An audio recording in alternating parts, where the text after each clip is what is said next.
तो फ्रेंड्स हमारा next topic है चार्टर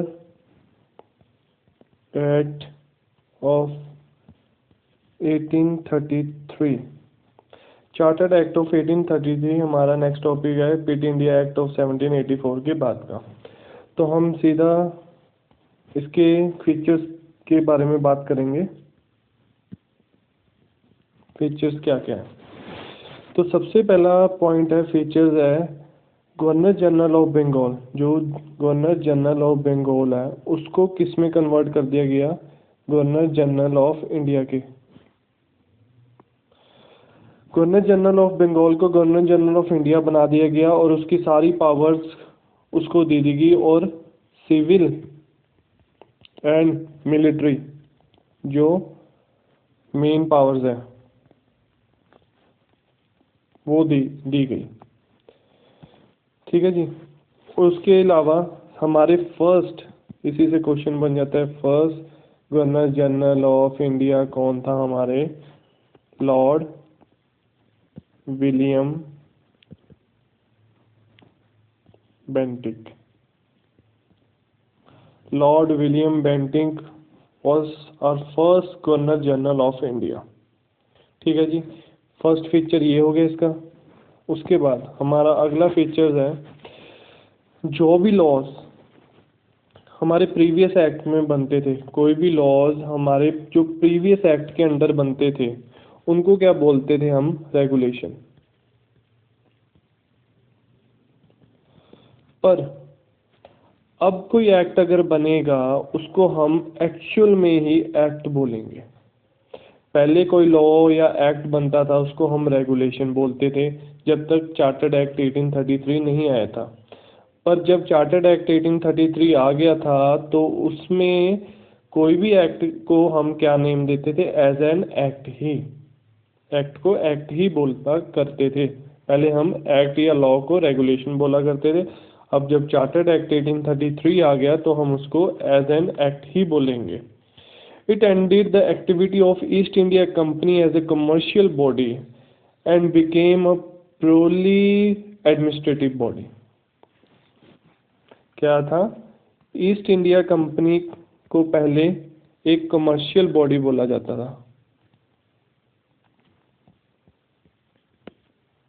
पर जब चार्टर्ड एक्ट 1833 आया, ठीक है जी, 1833 आया तो इसको एक एडमिनिस्ट्रेटिव बॉडी बना दिया गया। जब इसको एडमिनिस्ट्रेटिव बॉडी बना दिया गया तो इसके जो भी कंपनी के अंडर इंडिया की टेरिटरीज आती थी उसको एक ट्रस्ट के अंदर उसको एक ट्रस्ट के अंडर कवर कर देते थे और उस ट्रस्ट का जो वाली वारिस था वो कौन था, हमारा ब्रिटिश क्राउन था। ठीक है जी।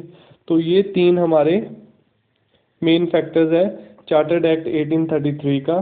सबसे पहला हमारा है कि गवर्नर जनरल ऑफ बंगाल को गवर्नर जनरल ऑफ इंडिया बना दिया गया। तो उसके बाद vested all the powers of civil and military to him. सारी सिविल और military powers governor general of India को दे दिए गए थे। और हमारे first governor general of India कौन थे, लॉर्ड विलियम बेंटिक। ठीक है जी। और हमारा सेकेंड पॉइंट है कोई भी लॉज चार्टर्ड एक्ट के आने से पहले बना करते थे या रेगुलेशंस लॉज बना करते थे, एक्ट्स बना करते थे, उसको हम रेगुलेशंस बोला करते थे। पर जब चार्टर्ड एक्ट 1833 आ गया तो कोई भी एक्ट या लॉ बना करता था तो उसको हम एक्ट ही बोलना शुरू कर दिया था। ये कब करा था हमने, 1833 एक्ट आने के बाद। ठीक है जी। उसके अगला पॉइंट, थर्ड फीचर जो है इसका 1833 चार्टर्ड एक्ट का, कि ईस्ट इंडिया कंपनी एक कमर्शियल बॉडी कहलाया करती थी पहले। जब कमर्शियल बॉडी बोला करते थे उसको, जब चार्टर्ड एक्ट 1833 आया तो उस एक्ट में क्या आया कि ईस्ट इंडिया कंपनी को एडमिनिस्ट्रेटिव बॉडी बना देते हैं और इस एडमिनिस्ट्रेटिव बॉडी की जो फुल पावर्स है या कोई भी, एक मिनट, कोई भी टेरिटरीज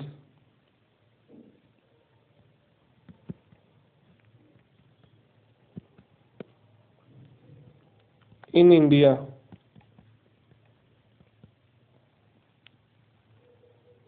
ऑफ कंपनी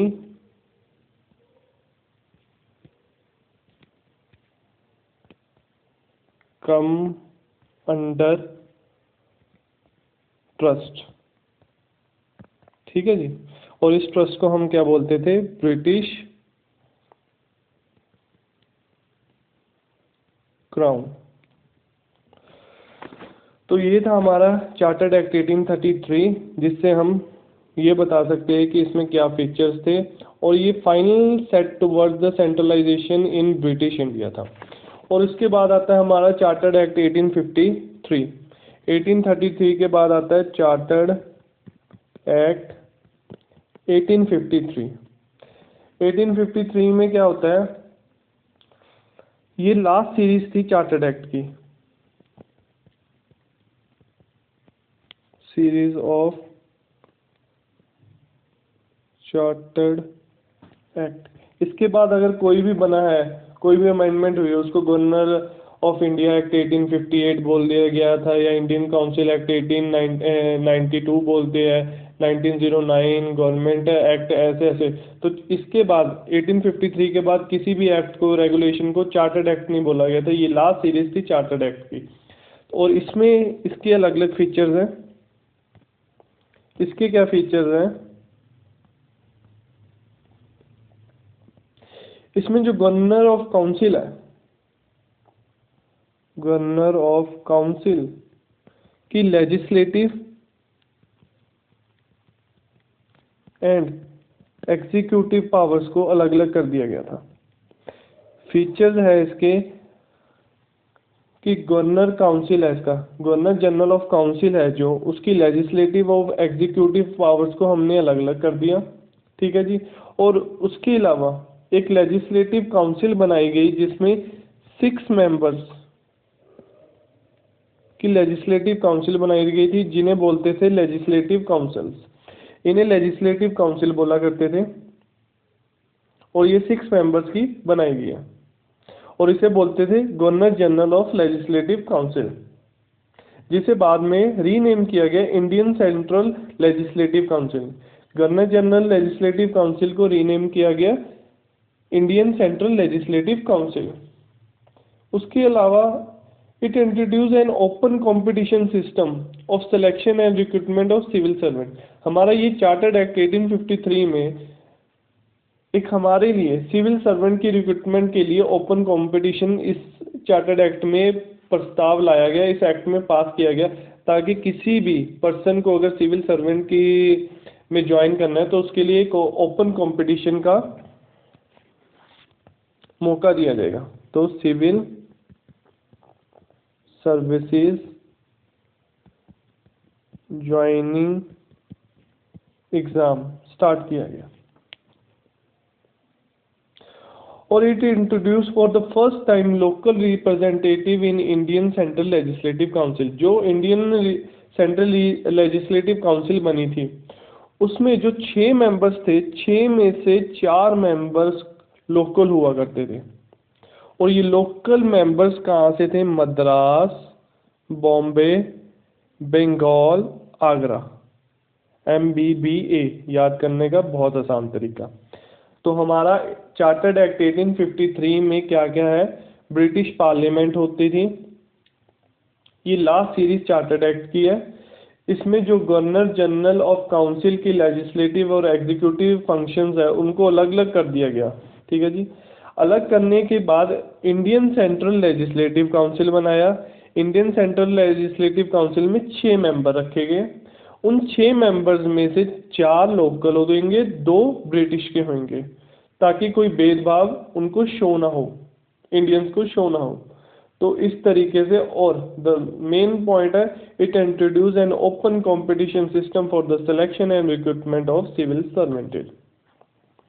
तो हमारा ये सारे चार्टर्ड एक्ट हमारे यहाँ पे ख़त्म होते हैं। हमारा लास्ट चार्टर्ड एक्ट 1853 है। सबसे पहला रेगुलेटिंग एक्ट 1773 था, उसके बाद क्विट इंडिया एक्ट 1784, फिर चार्टर्ड एक्ट 1833, फिर उसके बाद चार्टर्ड एक्ट 1853।